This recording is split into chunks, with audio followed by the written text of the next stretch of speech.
ఊరికెళ్దామని railway స్టేషన్కి వెళ్ళానండి.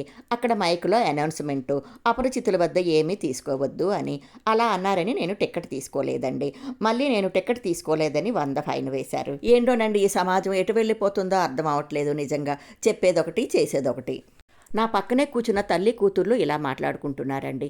తల్లి అంటుంది కూతురుతో, వారం రోజుల్లో డాక్టర్ గారితో పెళ్లి పెట్టుకొని ఆ మందుల షాపు వాడితో ఏంటే నీకా మాటలు, బుద్ధేమైనా ఉందా అని. దానికి ఆ కూతురు అంది, మాటలా నా బొంద, డాక్టర్ గారు రాసిన లవ్ లెటర్సు ఆ మందుల షాపు వాడికే అర్థం అవుతున్నాయి మమ్మీ అని. నాకు ఇటువైపు తల్లి కొడుకు కూర్చున్నారండి. తల్లి కొడుకుతో అంటుంది, ఏంట్రా నీకు ఒళ్ళంతా ఈ దెబ్బలు అని.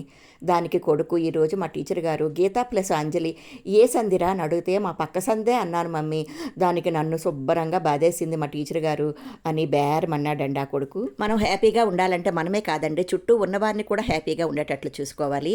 రొయ్యల కూర మాత్రం సూపర్ అనుకోండి. ఇలా ఒకసారి ట్రై చేయండి. బాయ్ బంగారామ్స్.